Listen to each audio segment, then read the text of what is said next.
Hey everyone, welcome to the user group, Pittsburgh.NET user group today. We have an exciting topic. If you'd like to join our group, please follow this meetup.com/PGHDOTNET. We are also on LinkedIn, Twitter, and if you'd like to present in our group, feel free to reach out to me or leave me a message on this.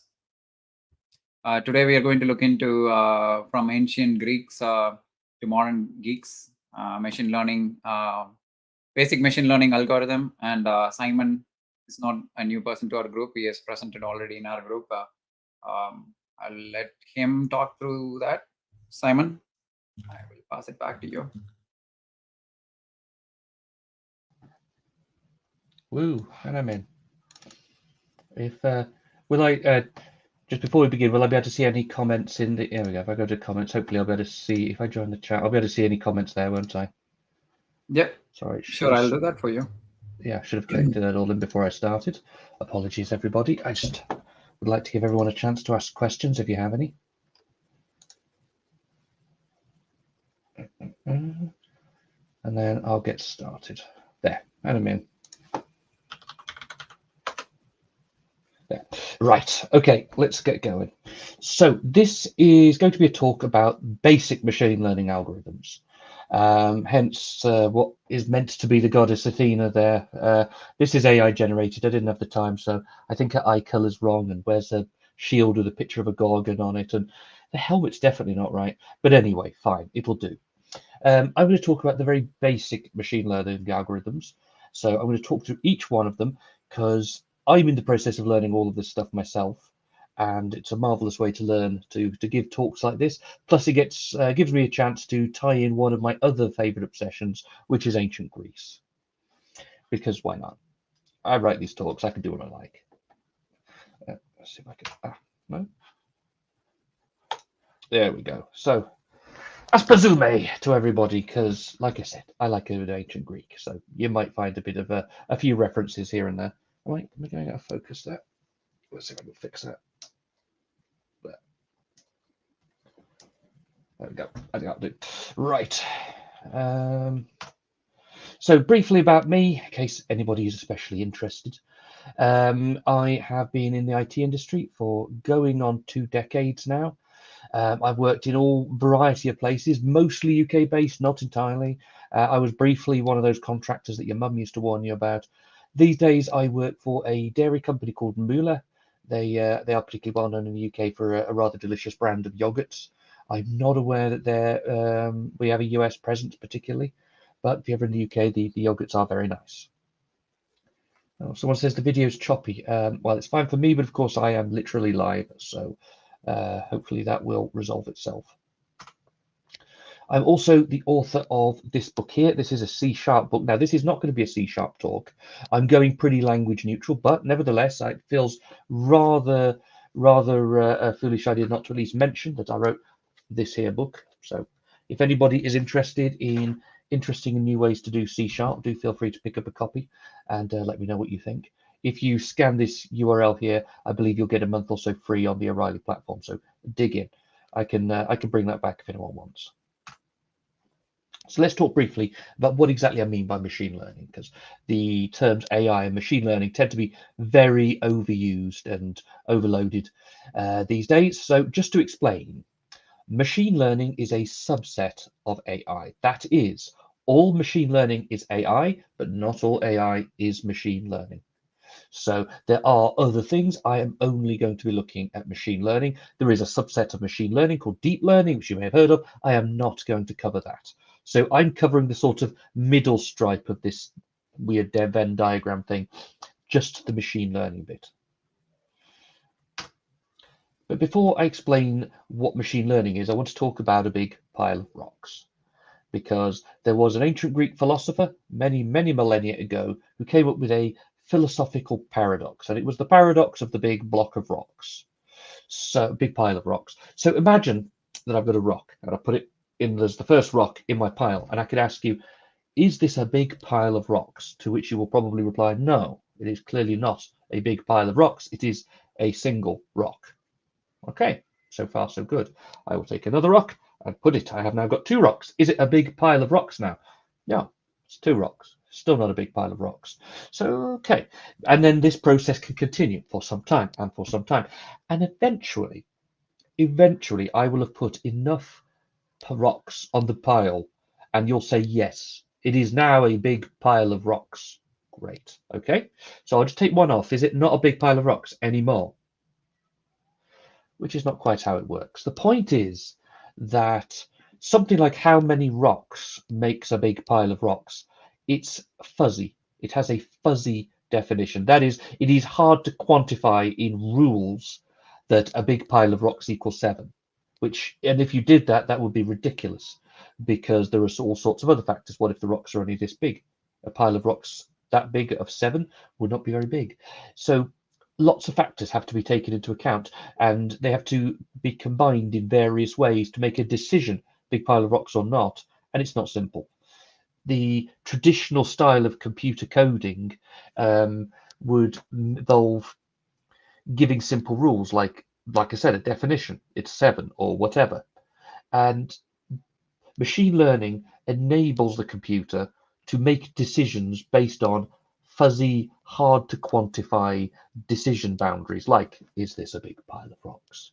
You can feed it any number of possible inputs and then allow the computer, or the algorithm rather, because we're talking about algorithms rather than computer programs, to make that decision for you and come back with some surprisingly accurate results, depending largely on the source data and various other factors.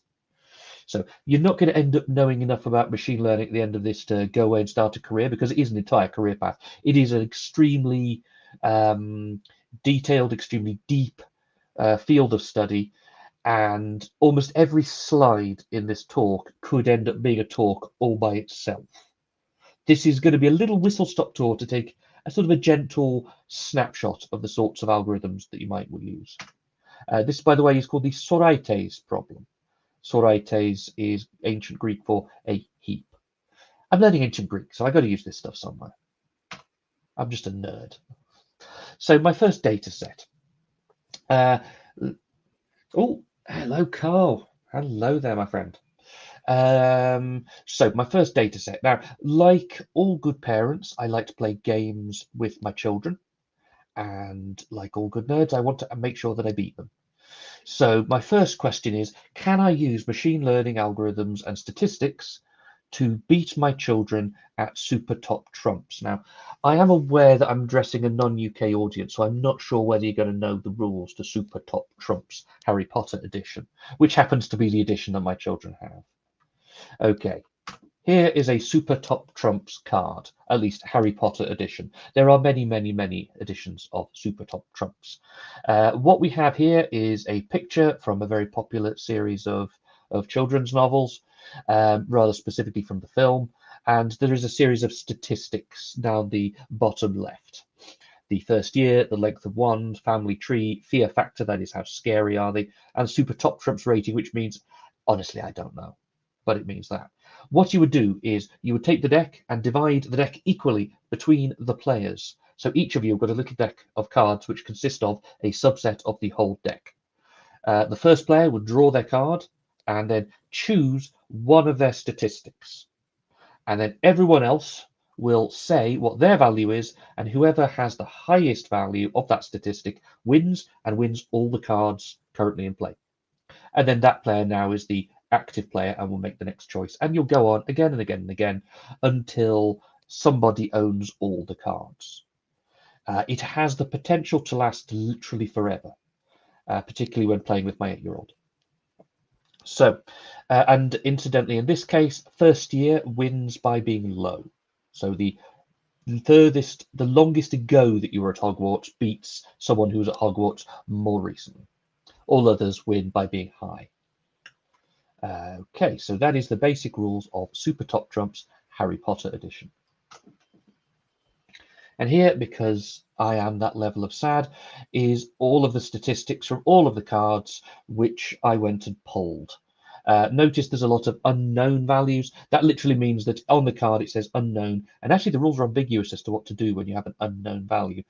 In a real machine learning algorithm case, when you're creating a whole a whole pipeline of data processing, you might well try to fill that in with some sort of value, maybe the average of all of the values of that field that exist, or you could use all sorts of other factors to try and make a decision on how to fill that blank in order to allow you to continue. But for the purposes of this demonstration, I'm going to keep it simple, and I'm going to just ignore that for the purposes of these demonstrations. But there are ways of dealing with that in a machine learning scenario. So a couple of basic statistics. So before we get really started, we're going to start with some statistics, because, little secret, machine learning really is just statistics. I mean, fundamentally, there is very little that you can do about machine learning that can't be picked up from a statistics textbook from the 1950s or something. The difference is that we're now using a computer to apply our statistics, which means that the computer doesn't get bored, so we can try all sorts of different combinations in seconds, and it never makes errors, and it doesn't mind crunching vast quantities of data, which a human being might struggle with. So there's the difference. So min and max, that's pretty obvious. Mean, median, and mode. So when most people say average, they are actually misusing the term, usually. I mean, it's good enough in colloquial speech, fine. But when most people say average, what they mean is mean. Mean is, the sort of stereotypical average calculation, add them all together and then divide by n. That's mean. If you say average to a statistician, they'll probably look faintly confused at you because you haven't given them enough information. So there are two other kinds of ways of doing this.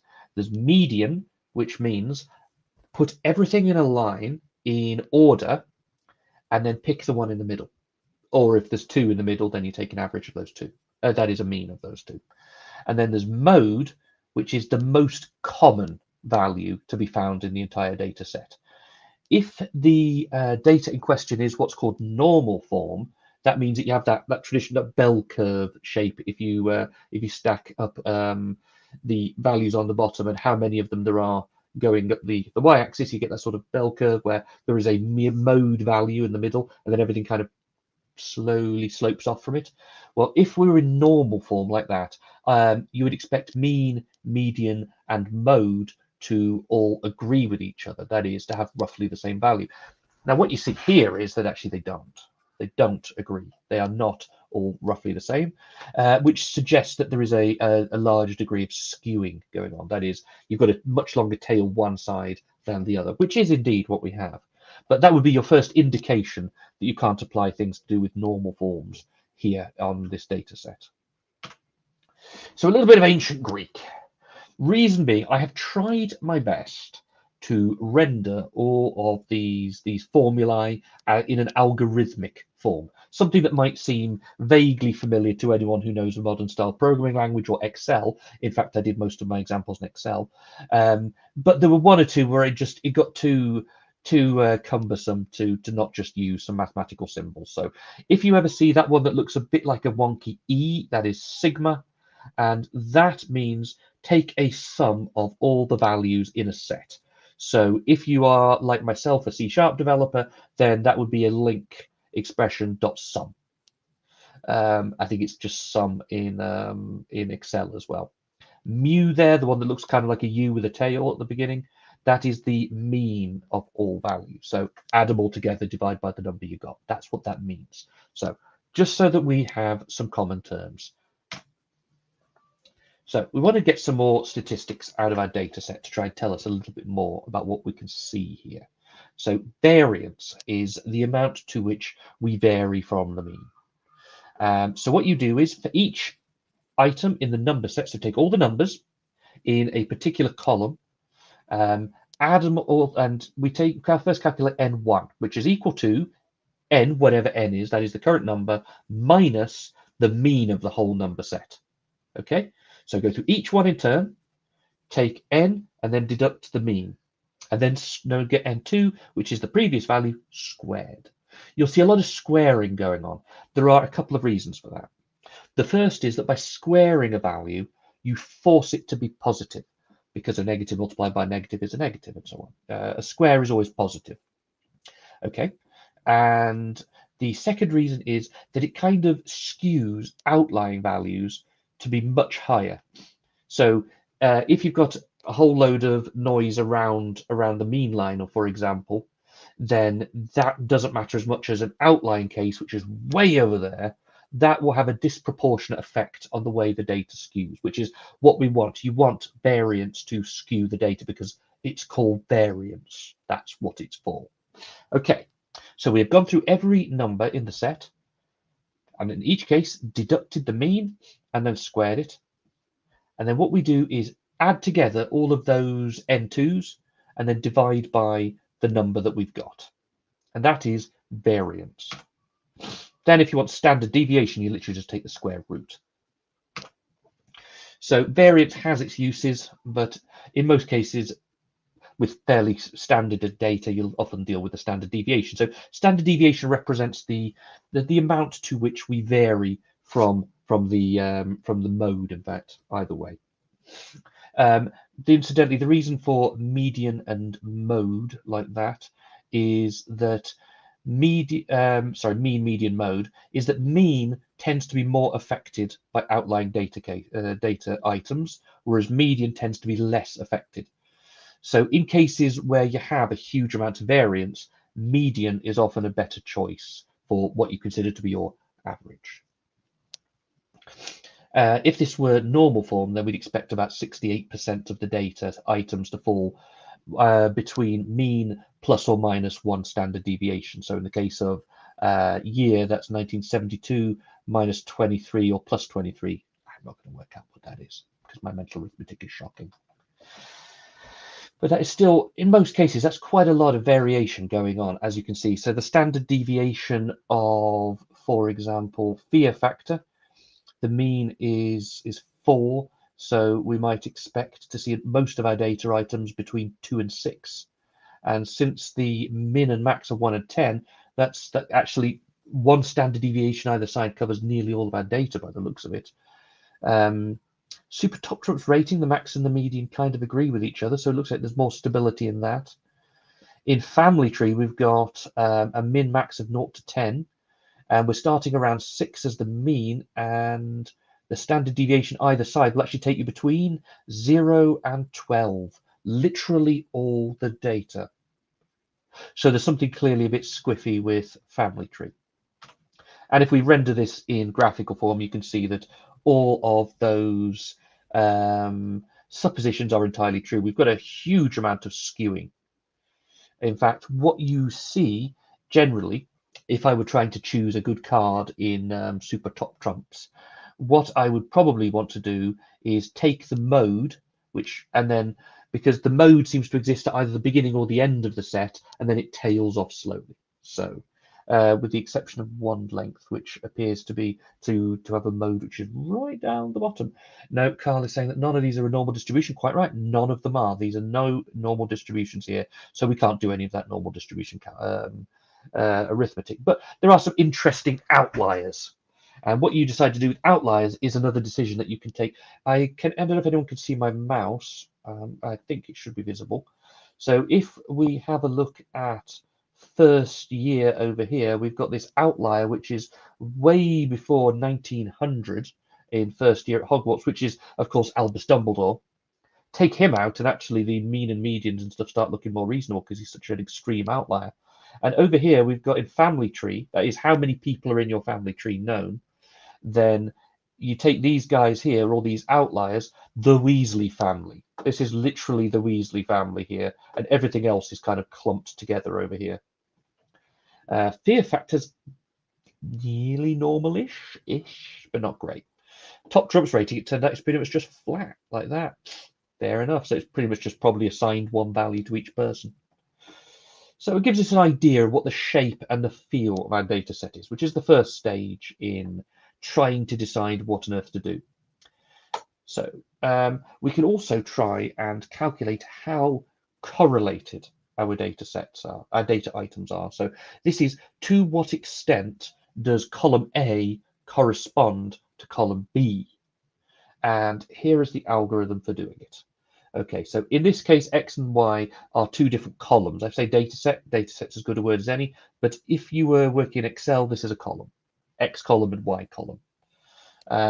Then go to each of those and calculate X minus the mean of X, Y minus the mean of X, multiply those together, square A, square B, and then finally your correlation value is AB, that is A multiplied by B, divided by the square root of the sum of A squared multiplied by the sum of B squared.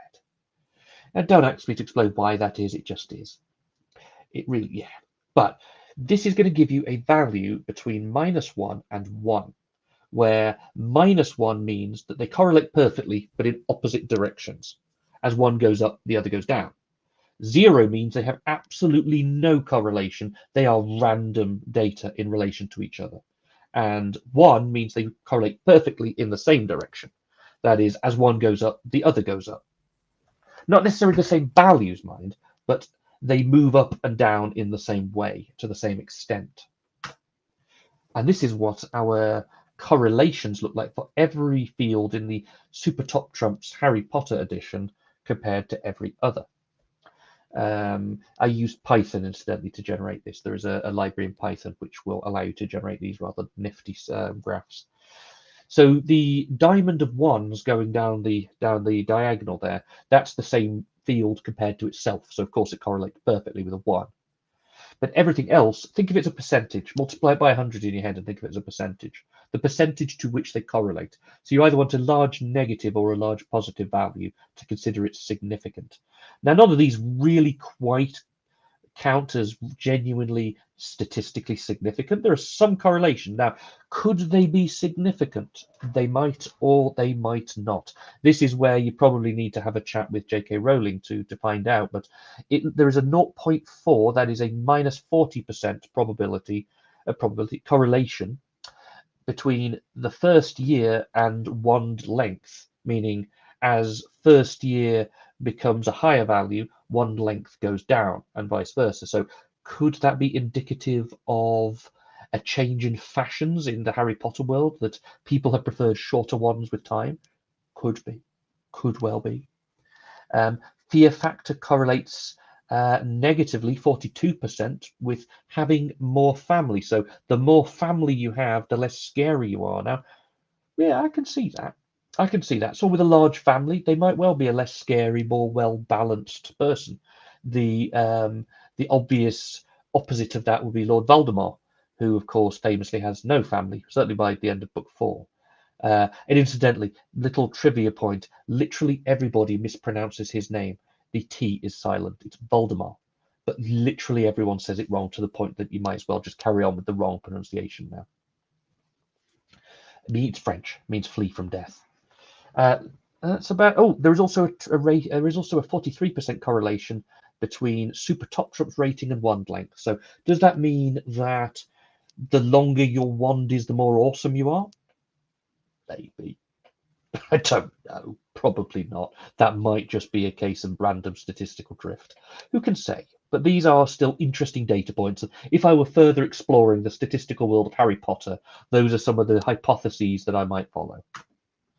So let's move on to something a little bit more interesting, something where I can draw some better conclusions. So I'm going to look at Pokemon, one of my other hobbies. I am an avid player of Pokemon Go. So I gathered a whole load of statistics, which I found on a site called Kaggle, all about all of the Pokemon. Well, nearly all of them. I think it stops at about Pokemon 800 and something, which is good enough for the purposes of getting some statistics out of this. So I've got attack values. Egg is, I think it's the number of steps required before you get an egg out of this particular Pokemon. There's attacks and defense, weight, all sorts of things. There's loads there. And is it a legendary? Meaning, is it an unusually rare and super powerful Pokemon, like a Mewtwo or something like that? So great. And there's enough data here that we can probably start pulling some interesting correlations. So let's have a look. What we got? Right, there is a interesting few correlations here. Now, actually, about the strongest one is the correlation between Pokemon number and generation, which is at 99%. Now, That's true, but it's also useless because the generation is an arbitrary set of Pokemon, say about 100 and something, which are released every few years, and it just indicates which set were they in, and the number is basically like an identity value in a database. So yes, it's true they correlate, but that is of no interest whatsoever. So what else have we got? 87% correlation.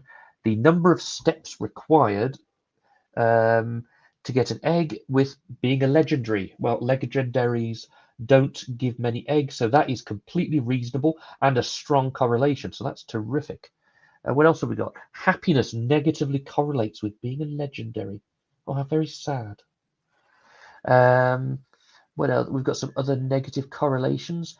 Defense negatively correlates with capture rate. Interesting.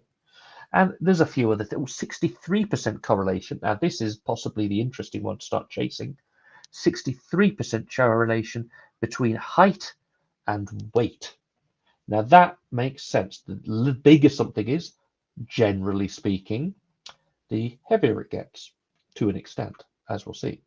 But there we go. That's actually a really strong correlation, 63% compared to almost everything else. Everything else that's of any interest. So let's chart it. This is a scatter graph of height versus weight. Now, it is really scattered. And the reason for that is, of course, we are comparing Pokemon of different species. And you can see that they never had the idea that they were trying to make a consistent set of data when it comes to these things when they were designing the game, when the first edition came out way back in, I think it was the 80s or something. And you've got some really random outliers. There's probably stuff like Whale Lord, which is a giant whale thing. It's colossal, but it flies around in the sky because it hardly weighs anything.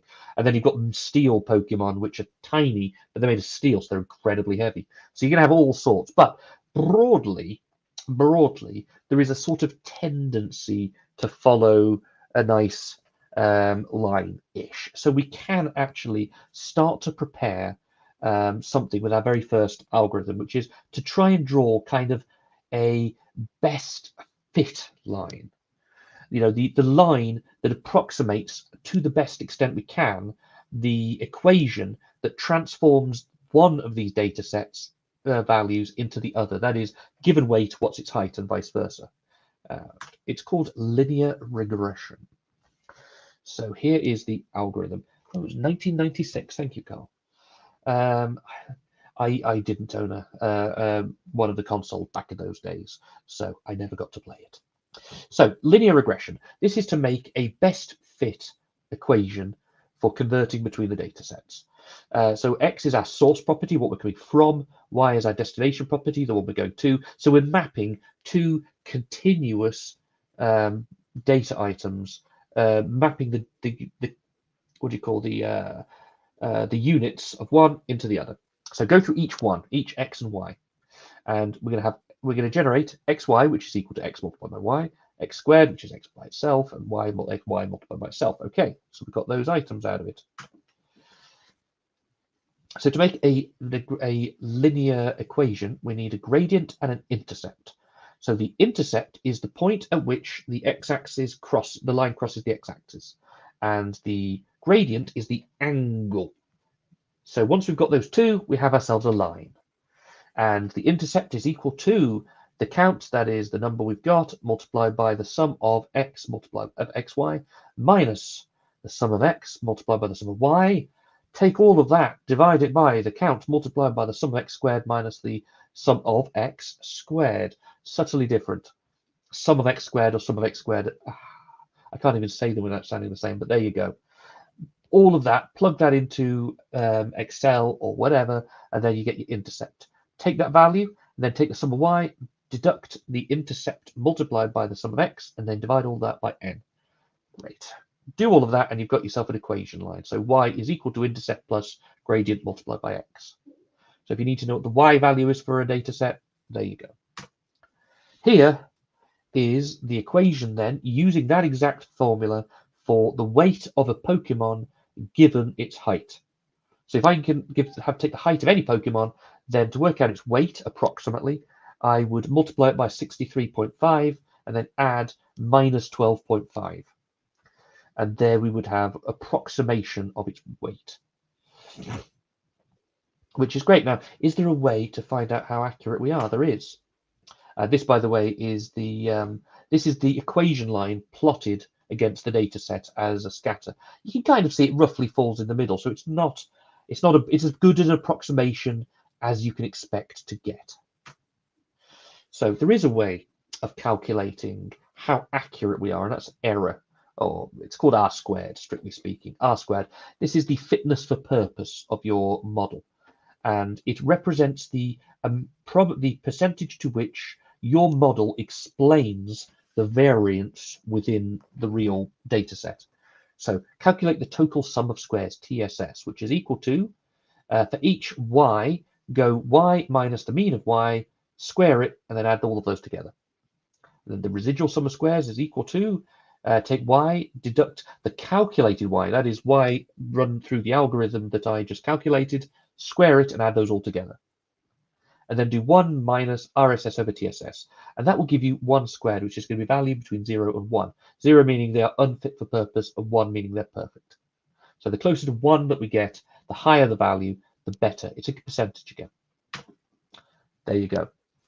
So based on that, I ran this equation for every single item in the entire Pokemon dataset, and then compared that using the algorithm with the actual value. And what we got back was a fitness for purpose of 39.7%. So my algorithm explains 39.7% of the variance. It's okay. It's not great. But as I said, there is a lot of random scatter, but it gives you an idea of how this process works. So let's have a look at an example of some data items where there is a perfect correlation, where it works exactly right. So these are a few items of data that I scavenged off the internet. The first column there is a year, as in a calendar year. And then after that, you've got the two different data items. Now I'll explain what they are in a minute, but they correlate really well, and I'll show you. There we go. This is me running things through Excel to get my A, my B, my AB, and so on, all my values that I need in order to calculate my equations. And they have a correlation of 96.39%. That's incredibly high. They correlate really well. That's not to say they're the same again. That's just to say that they match each other's behavior as time goes on, whatever these data items are. Great. And this is them on a scatter graph, and you can see that is really linear. That's one data set as the x-axis and one as the y, and then on a scatter chart, you can see that's really linear. So let's have a look at calculating some error and some gradient intercept and all the rest of it. So gradient is 603, so that means intercept is minus 7653. So the equation is take x, whatever that is, multiply by 603, and then deduct 6,554. And then you'll have the y. And that's what that looks like plotted against each other. The orange is actually my prediction, and the blue is the real data over time. So it bounces around in some strange ways, but still, broadly speaking, it is mirroring the real world. The R squared, that is the fitness for purpose. How good is it as a percentage? 96.4%. This is terrific. This is an excellent fit. So actually, what these data items are the total revenue of the company Google correlated with the sales of cheese in America. Now, it's unlikely that these actually correlate in any meaningful way. Well, they do correlate literally. You can see the data items correlate, but correlation does not equal causation. The relationship between these two is esoteric at best. I mean, it could be that there are mysterious underlying factors that connect these two. Maybe it's something to do with the state of the American economy, or I don't know, but very likely it's just random chance that they happen to roughly correlate with each other. Or maybe it's inflation, I don't know. But you've got to be careful, is my point. Just because two data items seem to match well, you still need an understanding of the data that underpins it to be able to decide whether there's a true correlation or if you've just noticed a pattern in the noise. Because statistics are noisy. Right, So what about multiple linear regression? That's the next one.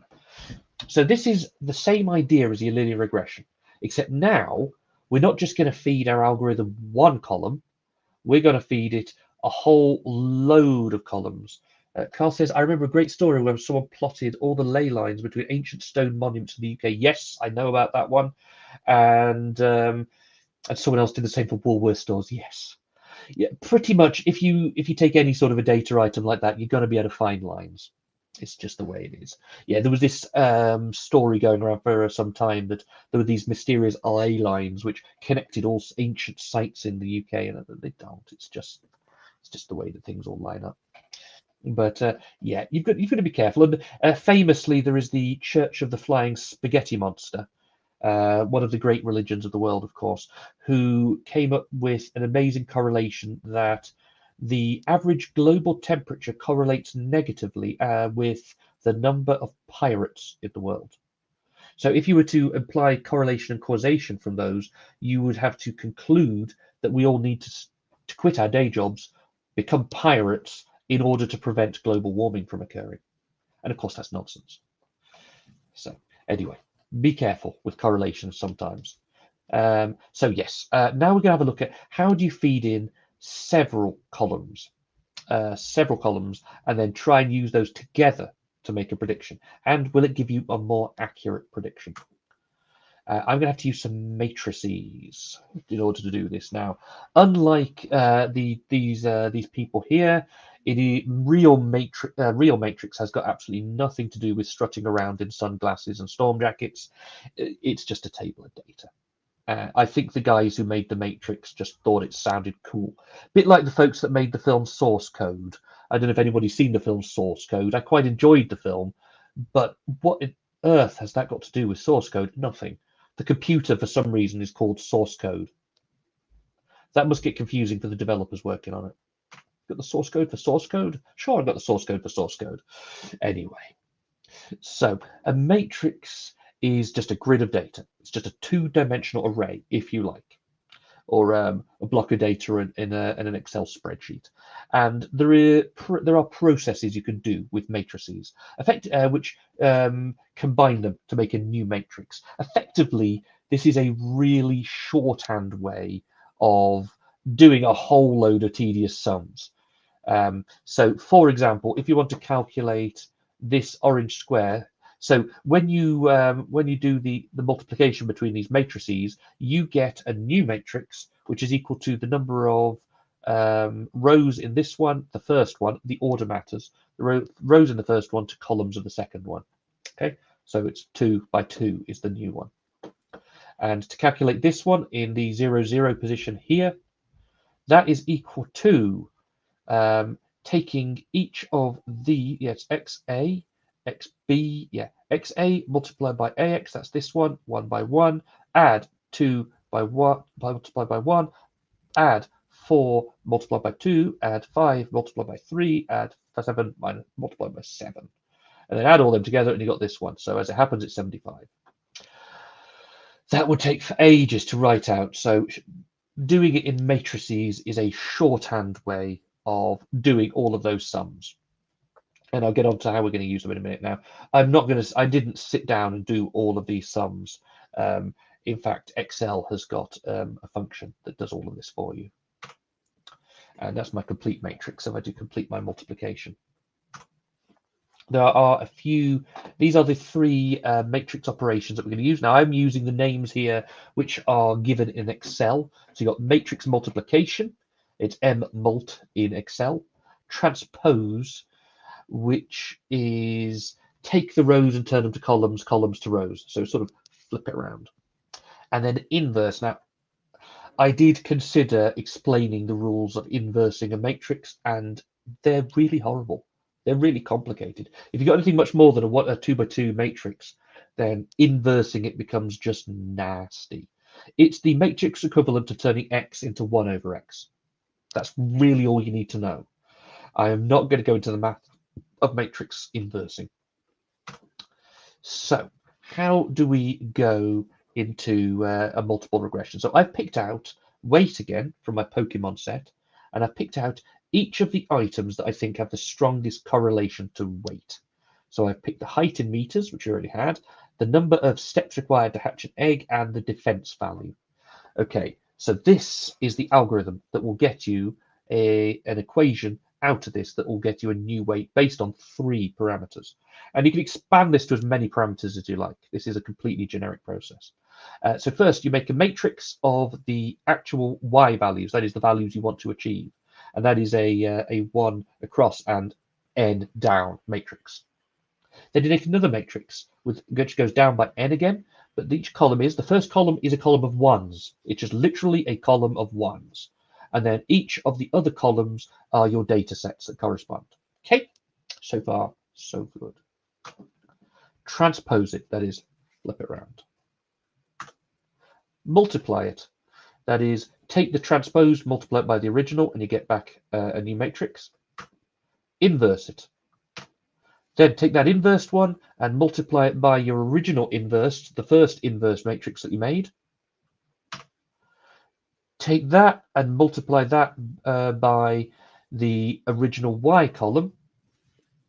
And then what you get back is a 4-element matrix. It's almost magic. I don't really understand all the fundamental maths of how this works, but what you get is a 4-item matrix. The first item is the intercept, and then the others are the multiplication factors for each of your parameters. So that means my new updated equation for calculating weight is minus 70.5 plus height multiplied by 48.5 plus egg steps multiplied by 0.003 plus hit points multiplied by 0.7. Stick all of that together, and we get an R squared of 47.26%, which is a significantly better result. It's still not amazing, but it is a much better. Here they are compared. So the original single linear regression was 39.7. We're now on 47.2. And it could be that there are ways of enhancing that a little further, but I suspect to a degree you're always going to get a slightly rough result just because of the nature of how scattered the data items are. Now, there are other algorithms which should probably be more appropriate, and we'll cover some of those in a bit now. So, logistical regression. This is similar to linear regression, but there's an important difference. Okay, linear regression and multiple linear regression are based on the assumption that each of your data sets is linear. That is, they have a range of values, and you can be literally anywhere inside the range, anywhere. It's a continuous value, and you can pick whatever decimal value you want. Okay, logistical regression is based on the idea that what you were trying to get out at the end is a 0 or a 1. It's a probability. So that's what we're trying to get. We are trying to get we're not trying to transform one range of values into another. We're trying to take in a set of values and then assign a probability that a given condition is true. So I am going for, is this Pokemon a legendary? A legendary in the Pokemon world is just a large, rare, and unusually powerful Pokemon. So this Dialga on the left is an example of a legendary. The little annoying Pikachu on the right is not. So looking at the correlations along the is legendary line, it's the one at the bottom, by the way. There we go. Let's zoom in on it. What correlates to being a legendary, other than is it a legendary? Because we're not allowed to use that one. That would be cheating. The number of egg steps is pretty good. The amount of happiness, because apparently they're less happy, the poor things. How easy it is to capture them, which makes sense. There's a minus 33 correlation to being easy to capture. Their attack value, which again makes sense. They are more powerful generally, and their weight. All of these are pretty good correlations, and we're going to use those to try and make a guess on if a given Pokemon is legendary or not, just based on those stats and nothing else. So first off, you run this through the multiple linear regression algorithm to get yourself a multiple linear regression equation back. But that's just the first step. Then you take that and divide by, so you take the exponential value of it. It's the exponent is x x raised to the power of 2.71, and then a great big long irrational number. Excel has got a value in there. It's exp. In C#, it's math.exp or something like that, or math.e. So you don't need to worry about that exactly, but it's a maths thing. Okay, so basically raise the probability is legendary value up to the power of 2.7, and then divide that by 1 minus that same thing, and then you get back a probability, the probability of whether it's true or not. So here is an example of the probabilities they're on the third column there, and the first column is it the actual truth. And what I notice is that whenever it's true, like these three here, it's about 0.64%, 0.63, 0.63, and then we drop down to about 5.3, 5.4, 5.4. Again, these are probabilities. And then here we've got ones that we're up to 0.7, 0.7. So it looks like it's never going much below 0.5, which is a 50-50 chance. But whenever it is actually legendary, it's at least 0.6. So I'm going to say, based on this, that my rule is that if the calculated probability is 0.6 or better, then I'll say it is a legendary and anything else is false. So let's see how I did. There we go. This is a pie chart. I've got 4 sections on this. True positive. That is, I thought it was true and it was. False negative. That is, I thought it wasn't, but it was. True negative. That is, I thought it wasn't, and then false positive. I thought it was, but it wasn't. So the actual number of these that I got correct is 729 plus 63, which is 780, 790 something. And then the number I got right is 7 plus 2, 9. So it's 98.88% correct. That's not bad. I could live with that. So moving on to another algorithm, we're going to abandon the world of Pokemon, and we're going to go to one of my other favorite geeky things, which is Doctor Who, because I am a massive, massive fan of Doctor Who. Right. I am going for statistics about the number of stories that each Doctor had, and don't anyone start arguing with me about how many stories each Doctor had, because I know how incredibly complicated that question is. These are the numbers I've gone for. You can feel free to argue them, but these will do. And then I've gone with how many of these stories had the Daleks, the most popular bad guy in Doctor Who, as the primary bad guy. And so in order to count on this, they have to be the main bad, and not just wandering around in the background somewhere. So I'm interested to see what we can do with these numbers. So this is a naive Bayes classifier. It's a way of reordering probabilities, kind of like doing a group by, but regrouping probabilities from groups by one thing into another. Okay, I'll show you what I mean. So first off, we can calculate the probability of, is there a Dalek in it given the Doctor? So that means, for example, first Doctor, William Hartnell, he had 29 stories, of which 5 had the Daleks in them. He had quite a bit, but then it was the beginning of the series, so of course they were bringing them back all the time because they were incredibly popular. Which means that the probability of, is there Daleks, given that we're looking at a first Doctor story, is 17.2%. That is 5 over 29. Whereas over in, I don't know, Jodie Whittaker over there, she also encountered 5 times, but she only had 24 stories, kinda. So we have actually a higher probability because proportionally that was more.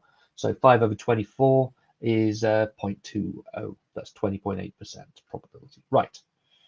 Fine.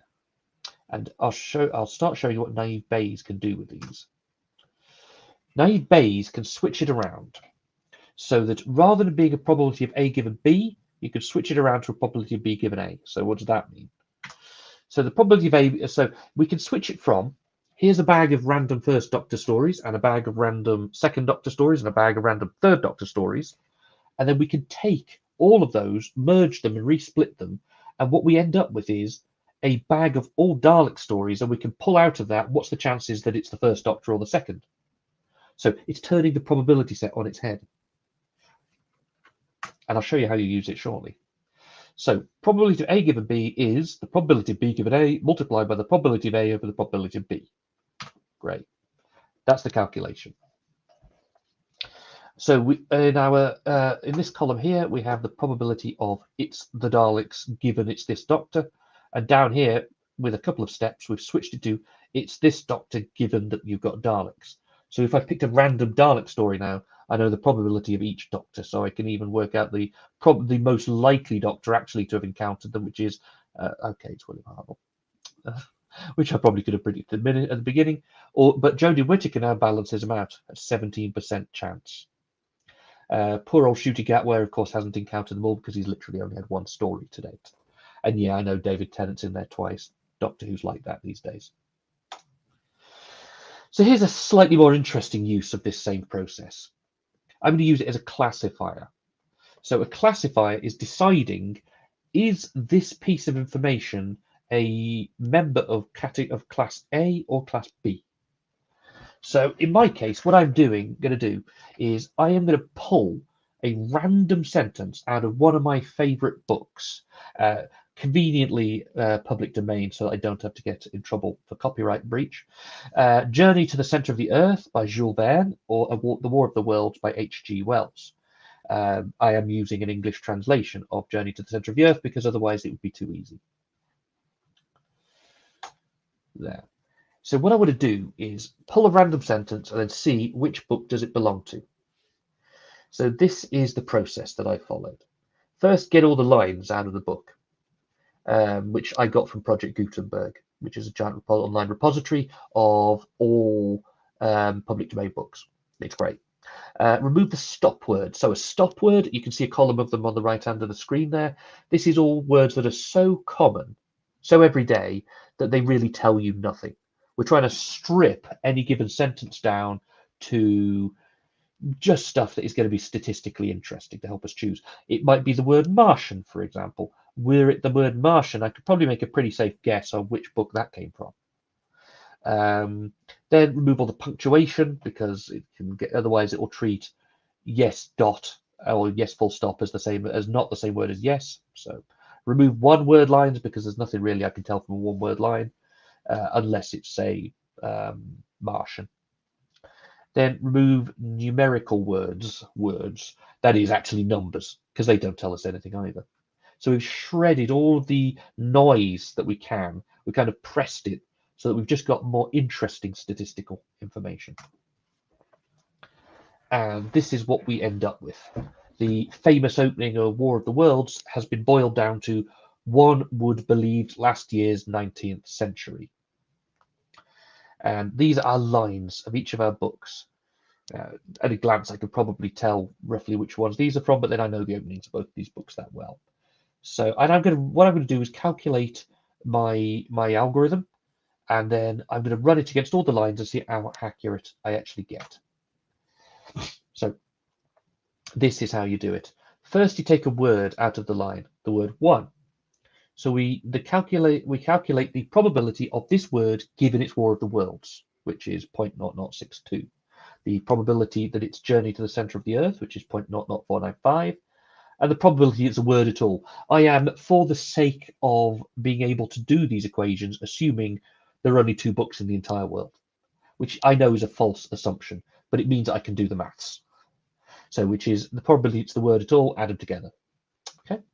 So the probability that is Journey to the Center of the Earth, given it's this word, is equal to the probability of the word given journey multiplied by the probability of being journey at all, which at the moment is 0.5, because I don't know. I'm going to assume it's 0.5. I'm going to assume there's a 50-50 chance, divided by the probability of this word. Run all of that, and we get probability that it is Journey to the Center of the Earth, based on the word one, is 22%. And the probability that it's War of the Worlds using the same process is actually 27%, 28% really. Weirdly higher, although with simply the word one. Clearly the word one tends to occur a lot more often in War of the Worlds compared to Journey. Fair enough, but I wouldn't really regard that as a very rock solid diagnosis at this point. That's not enough information. So we've got to now switch to the word wood. We can now do the same thing, but we're going to update our thing. We now have a better idea of the probabilities involved, so we can update our assumptions. Rather than 0.5%, we can use the generated values from the probabilities in the last to run into this version, and so on. So what we end up with is a series of values which are hopefully going to gradually correlate on a correct answer as we feed more and more words into the pile. And this is what it looks like. As you add each word in turn, the numbers get smaller, but broadly speaking, there's a bit of weirdness at the beginning when we don't know very much information. But after about word 3, War of the World stays on the top, and that's it. It's just always on the top. It always has a higher probability than Journey to the Center of the Earth, so which is in fact the correct answer. So based on that sentence, we have now correctly diagnosed that this is War of the Worlds because the probability is higher. Now this is how spam filters work. It's not necessarily going to use words. It might use all sorts of properties, but it's still the same principle. This is how spam filters work. Something that is meant to decide whether something belongs to a set or not based on a series of observations. That's what a naive Bayes classifier is for. So let's have a look at some other ones. K nearest neighbor. So this is a way of trying to work out whether a new data item fits into one of any number of different categories based on its nearness. So naive Bayes can only work out a probability of, are you in group A, yes, no, and then are you a member of group B, yes, no, and so on. And then your answer is whichever one's the highest one. K nearest neighbor allows you to have as many different categories as you like. So first off, when you're trying, you treat all of your data items, all of your data points in your new data item, all of your columns as distances. And if they're not currently distances, then you're going to find some way to transform them into distances. There's all sorts of ways of doing that. For example, if it was male, female, other, then you might use the numbers 1, 2, 3. Those do not imply superiority of one value over another. That is simply giving an arbitrary numerical value to those data items. And that would mean you can then calculate the distance. Okay, and then you calculate the Euclidean distance. That is literally the straightforward distance from here to here. That's the Euclidean distance. Basically, do some Pythagoras. And then order them by the distance ascending. That means the nearest item will be at the top. And then pick the top K. Now, K is however many you want. This is where you tune your algorithm. Pick how many nearest neighbors you want to pick. Take those nearest neighbors out. Maybe it's 5 nearest neighbors. Maybe it's 10. You're going to try a few values. And then look for the most common category amongst them, the mode. Take the mode of the categories. And then that's your answer. That's the category that your new data set belongs to. This works very well as when you have a relatively small number of data points, because you've got to calculate this distance for every data item in your entire back catalogue of data items. But it works very well as well when you've got a lot of noise around the fringes, because the nearest neighbor will tend to make a good judgment, even if there's some noise in there, because as long as it'll take the majority rule every time. So I am going to use the example of color. So labels to colors are really arbitrary. It's actually a continuous value amongst 3 different values: RGB, red, green, blue, and we have arbitrarily assigned names to the different colors, and not every language agrees on what those are. Welsh, for example, has no separate word for blue and green. There are many languages that have no separate word for blue and black. So to them, they're the same color. Italian has an awful lot of words for blue. But fine. I have gotten myself a data set of named colors, which you can see on the left there, with their RGB values. And then using that, I use random.org to generate a completely random color. And then I'm going to use K nearest neighbor to decide which color is it. Well, it looks like red to me. if I had to guess. But let's see if it really is. So the distance, it's just Pythagoras, and it's the Pythagoras, and it's the difference in distance. So take R2 minus R1, red 2 minus red 1, square it, green 2 minus green 1, square it, blue 2 minus blue 1, square it, and then take the square root of the sum of all of those, and you've got yourself the Euclidean distance. So the first item the first color out of my bag of actually categorized colors is gray. That's 84, 84, 84, and the Euclidean distance is 143.7. And if I run this with every single color and then sort so that I've got all the nearest ones nearest to me, then I appear to actually have found myself a shade of brown. It's sort of brick brown, and brick brown is, of course, a sort of reddish brown, like terracotta roofs, but apparently it's brown. So fair enough, there you go. Nearest neighbor has spoken. So this is my last algorithm in a set. Now, decision tree mathematics is really horrible. I mean, like really flipping horrible. It is so horrible that I'm not really going to give you a full worked example of this, because the mathematics for deciding the decisions and optimizing the tree are so complicated that I could easily do at least 1 or 2 lectures entirely on this subject. Okay, so what instead I'm going to do is kind of give you an idea of the sorts of things the decision tree is doing. So once you understand the idea, then just go and use the tool, because Python and C# and probably all the rest of the programming languages in the world have all generally got a package that you can use to create a decision tree automatically, and it will make an optimum decision tree for you based on the data you give it. But let's see what the decision tree is doing.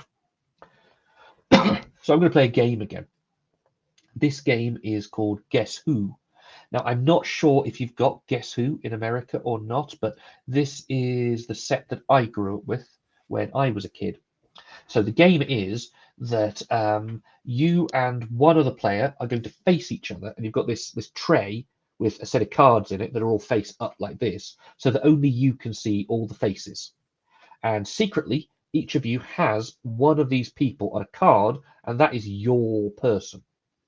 You can ask each other yes or no questions only, and based on your opponent's response to your question about their person, you can then flip down a load of people on your turn and attempt to deduce which person is on the card held by your opponent.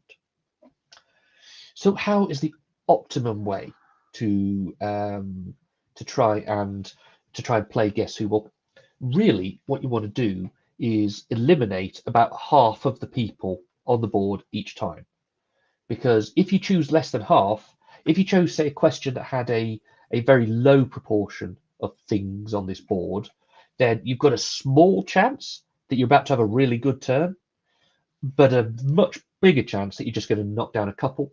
And then if your opponent asks a 50-50 question, they're going to be well ahead of you in the game. So really, we want to get as close to 50-50 as we can. So how well can we do? Well, we've got hair color. There's about 5, maybe 4 with the same hair color. So that's not ideal, because how many people do we have here? 1, 2, 3, 4, 5, 6, 7, 8. 3 times 8. What is that? 16, 24. So yeah, that's not great. How about gender? Gender 19-5. Now, I don't think this is because of a bit of old-fashioned 90s sexism. I think it's more that otherwise the game would be really unbalanced, because if they went for a 50-50 split, then everybody is literally going to ask that as their first question every single time. How about these? Facial hair, yes, 7, not good enough. Or blue eye color, no. Big nose, no, 6. Rosy cheeks, just 5. Glasses, 5. Hat, 4. That's even worse. So none of these are particularly good for trying to eliminate half of the items from the board on the first turn. So the answer is to combine them into some sort of way of asking the question, so that I can get somewhere close to 50-50. Now, in a real decision tree building process, If this were logistical properties like these, where it's true or false, then this is how I do it, I combine them. Otherwise, if it was a continuous property like height or weight, I would probably pick a point on that continuum where it's going to eliminate 50. But in my case, though, I have to use an or property. So my first question is, do you have hat or glasses or jewelry or earrings or bow? Now my opponent's going to hate me, but nevertheless, I'm either going to eliminate 11 or 13 people from that first turn, which will be a very good turn for me. Are you female or you've got facial hair? 13 or 11 eliminated, which is pretty good. I tried to find something that was literally 12-12. I couldn't find anything. If anyone works one out, let me know. My third one was hat or glasses or blue eyes, which is really random, but fine, 13 or 11 again. So that's great. So I'm going to play the game. Let's see who my person is. Question 1, female or facial hair? Oh, those numbers are wrong. Yes, they are either female or have facial hair. So 11. 11 that could be, 13 that aren't. Bam, there's a whole load of people left. Only ones we've got left are men with facial hair or women. Great. So what we have to do now, and this is what the decision tree would do again, try now, given this situation, find another way to split the new data set 50-50, ignoring all of the ones that have been eliminated, and now come up with a new question based on what we now have on the board. I came up with beard or blue eyes, 6 or 7. So I don't really mind which your answer is. I am still pretty much going to eliminate half the people on the board. No. As it happens, my person has neither beard nor blue eyes. We're now down to 1, 2, 3, 4, 5, 6 people, 7 people left on the board. So 2 turns in and we've nearly won. This is the power of this sort of idea. So we of these people that are left, how can we try and eliminate 50% of these people? Do you have black hair? Either yes 3 or no 4. No. So we can eliminate a few more people. We are now down to 1, 2, 3, 4 people. So yay. It's not going to be too hard to come up with a 50-50. Again, only looking at the people remaining on the board. And I went with hat. That'll literally take 2 people out of here. Yes, my person has a hat. Which now means that I can simply ask, are you Maria or are you Claire? As it happens, I'm Maria because I always thought she looked so cool when I was playing this game. She looked so cool. But there we go. Now, a decision tree won't just calculate these on the fly each time. What a decision tree would do is use combine logistical properties and find decision points to break continuous properties, and then it will calculate it at the beginning for every eventuality in the training data set to create a whole tree of questions. So if we hadn't answered this one on this path and we went down this path, then there'd be a whole tree of questions on this path and so on. You end up with this complicated branching tree of yes/no questions at each point. And then what you would do is put the algorithm together with the training data so that it works out all its questions and its optimal branching strategy, and then push a new data item through it, which will then sort of flick around the tree until you get a decision at the end. That's how a decision tree works. And it's probably one of the more powerful algorithms that can be used on in machine learning. But unfortunately, it is just ridiculously complicated. So doing a worked example, like I said, isn't really quite practical. That's all of the algorithms. So if you want to see anything further, these are books which I've personally either used and found very beneficial or have been recommended. So I have a copy of this one, Statistics by Witte and Witte, or Witte and Witte, I'm not quite sure. This is really good. This is a big book on statistics and how to learn statistics. It's laid out in a very nice, easy to follow, logical manner. And really, if you're going to learn machine learning, you've got to start with statistics. At least I think so. I've been recommended this one. I've had a read of it. It's really good. It is in Python, if that bothers you, but it's also available at the URL at the bottom of the screen there for free, which is a very good price. This one I like a great deal as well. I own this one, the 100-page machine learning book. Again, also available for free, although I do, as happens, there we go, own a copy. Oh, actually, you come to think of it, and there is my copy of the statistics one, see? But I like to have a hard copy to read, and this book is really good and goes an awful lot deeper into the topic than I ever could in the course of this roughly 1 hour lecture. So, are there any questions? Because this is pretty much it. Shall I? I don't know if I need to give everyone a second to recover from their stunned silence after that load of mathematics. But I'll give everyone a few moments. But otherwise, I'll lurk around. Yeah, there we go. No, I'm not seeing any questions popping in. Just but I can just have the screen back for a minute. I've got a few sure. more. Yeah, thank you. Got a few more slides to show then if there's no questions at this point. But, there we go. So if anyone is interested, this is a link here to my GitHub repository.